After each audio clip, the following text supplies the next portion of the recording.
Egypt bailouts, corporations, equal money. As you're watching history unfold, you have to ask yourself a question.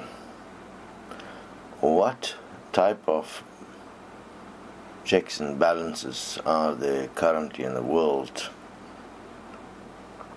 Because there's a few red flags rising that are of such magnitude that it should be rocking the world, but it isn't.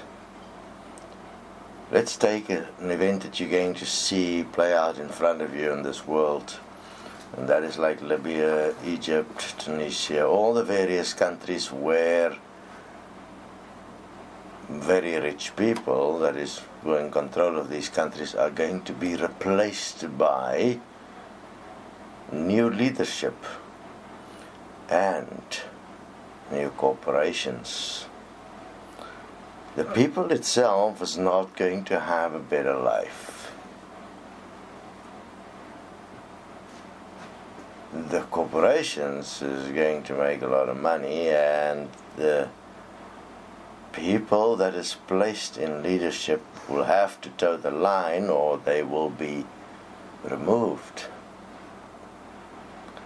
And we will have another revolution later on, maybe.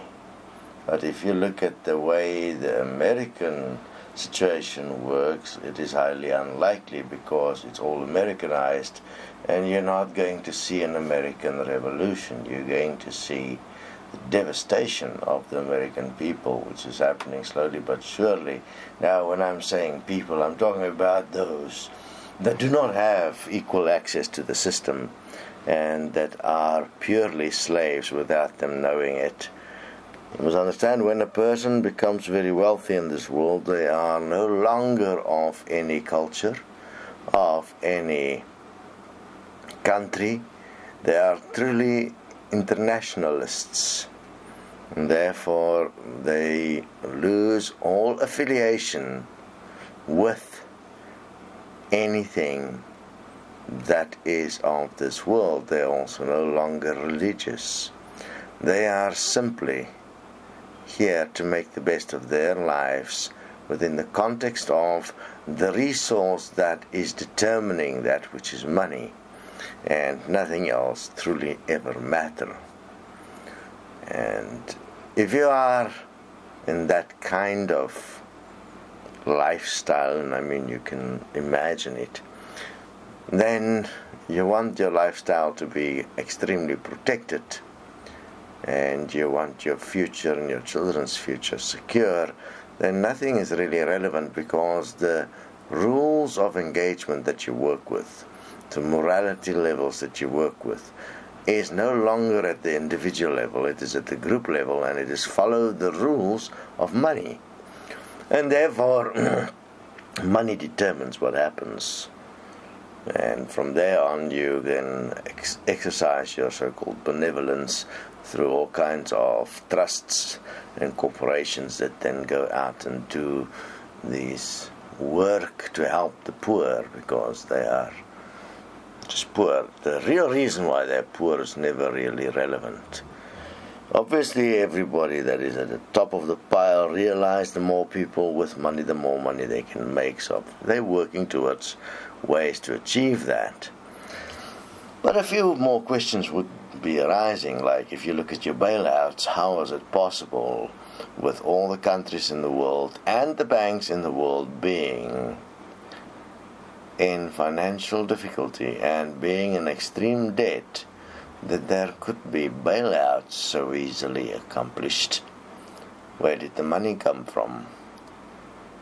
Furthermore, how is it possible that these so-called banks in trouble, these companies in trouble that help with the bailouts, could so quickly achieve profits again of a great magnitude? How can these big corporations, when they're claiming that the world is in trouble, make the big profits they're making? What is the eye blind we're looking at? why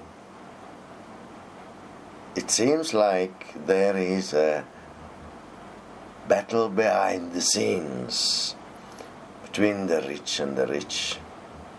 And what you see as revolution in Egypt or Libya is in fact not a revolution. It is in fact a battle between the rich where the people are just collateral damage. Because what do they know? It doesn't matter what happens. The rules of engagement of this reality is money.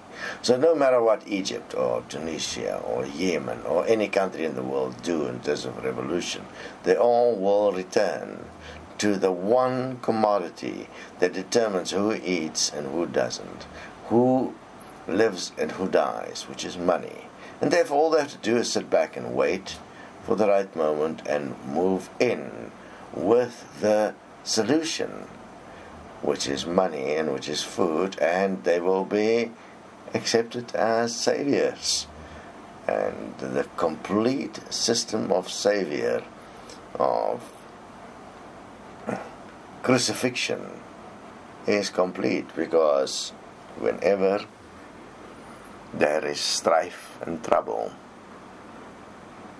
in the end, when the money runs out and the food runs out, the environment is ready for a savior. The savior comes in, and the savior must be all-powerful, must not be limited. The savior must be able to do miracle things and feed the multitude. And who does that so effectively? Money. Money is the one. And you will see this play out, and you will see how money is established as this second coming of Jesus, because he'll come in everywhere and it'll change the fabric of the human in those countries, and they will embrace the solutions for the moments that it works. But what really actually works is that they will lose control over everything, and it'll all go through a complex series of agreements to the winner in this game, and the winner in this game takes all. Eventually, obviously, after many cycles of this abuse and the eventual realization of people that there is something wrong and that there is no, revolution doesn't work this way, that you have to actually utilize the laws of this land, the law of the world, the rule of law, to change the world through political means, through democratic means, through one man, one vote, one will start to get somewhere.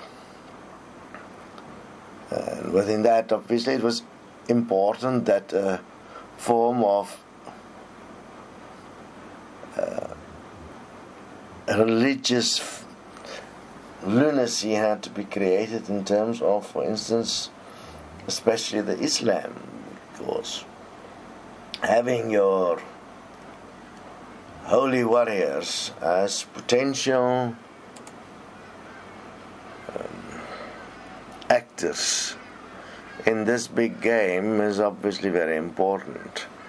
If you look at the history of Muhammad, it becomes relevant to understand that there has been maybe more eye blinds over time, because Muhammad established the family as one of the primary sources of stability and placed authority in very specific positions within the Islamic layout, and therefore placed a series of step downs from Allah or God down to the man of the family, all in the context of their relationships being God and being the ultimate authority.